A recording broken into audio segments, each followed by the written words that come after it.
Hello friends, welcome to Programming Concepts. My name is Amit and this is part 29 of ASP.NET Core MVC tutorial. In this video, we will talk about what is viewImports.cshtml page in .NET Core MVC. This is continuation to part 28, View Start in .NET Core MVC. So please watch it before proceeding to this one. I shared the link in the description. Let's get back to Visual Studio. And this is the project which we are working on. Now, if you look at our folder structure, we have created a model folder for model classes. Although you can name it anything, it may contain a subfolder. But for now, let's assume we only have one folder for models. And whatever classes you create within this folder will come under the project name dot folder name namespace. For example, let's open the employee class. And if you look at the namespace, it is ProConcepts, which is the project name, then .models, which is my folder, right? This is the default behavior. Now, if you look at my index view, you can see we wanted to use this employee class, and for that, we need to reference ProConcepts.models namespace, just like in normal C# class. Let's go to the employee controller.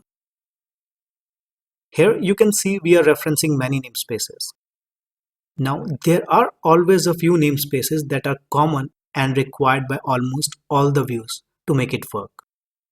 So in every view we need to add this namespace, right? Like delete employee view, we will implement delete employee functionality. We require this namespace to make it work. So there is a duplicate code.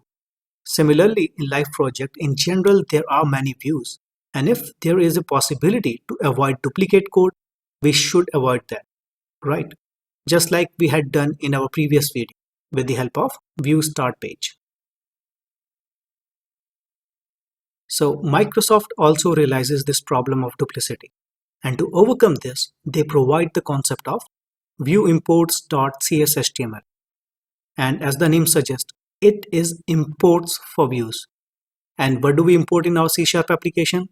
It's namespaces. So let's use that in our project. So right click on view. View start should also place on the view folder root level. All right. So right click, add new item, search for view imports. And no need to change the name. Click on add. And it will generate empty view for us. Let's go to index view and cut the namespace ProConcepts.models. Now, as soon as you cut the namespace, it starts complaining about the namespace for employee class not being found. Alright, let's paste the ProConcepts.model in viewstart.cshtml. And save the file. Now you can see the error is gone. Let's run the program. And you can see the output as expected. Simple, extremely simple. The next thing to keep in mind is just like the view start file which we discussed in our last video, we can also have more than one view imports file, obviously in different folder. And they too are hierarchical in nature. Let's see that in action. Just copy view imports file and paste it within employee folder. Now, if I remove the namespace from this file, what do you think, will it work? While you guess the answer, let me run the program. You can see it is working without any issue. It's because of the scope of the view imports file. Namespaces present under the view imports file is available to its current and subfolder. So whether we define namespace in the subfolder or not, namespace will be available because we already defined in its parent level.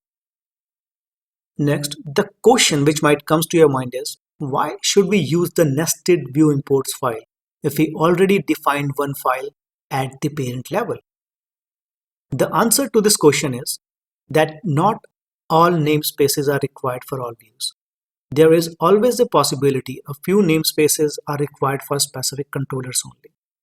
In that case, you can use the nested view imports file. For example, let's create a subfolder within model and let's name it HR employee.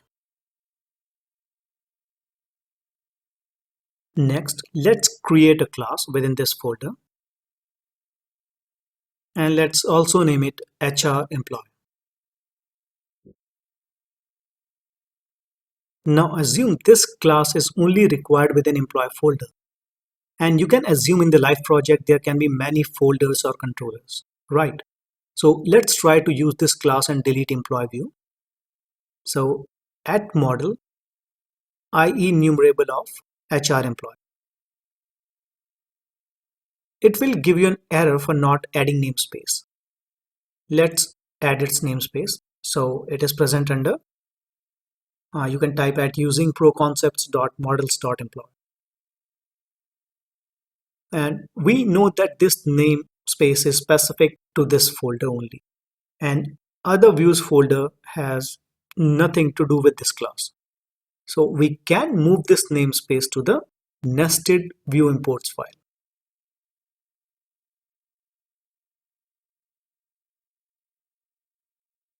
Let's save the file and you can see no error reported by IntelliSense. So what we had done here, we make proconcepts.models available to all views and proconcepts.models.hremployee available only to employee folder. Let's take another example. In C#, system is very common namespace. Similarly, in Vue as well, there are not only custom namespaces which we created, but many inbuilt namespaces available which are useful in almost every view. And view imports become extremely useful in such cases. We'll discuss them as we progress our tutorial. Simple, extremely simple. Hope you get the importance of underscore view imports.cshtml file. Alright then, that's it in this video. If you have any queries related to the content of this video, do ask me in comments. Till then, thanks for watching.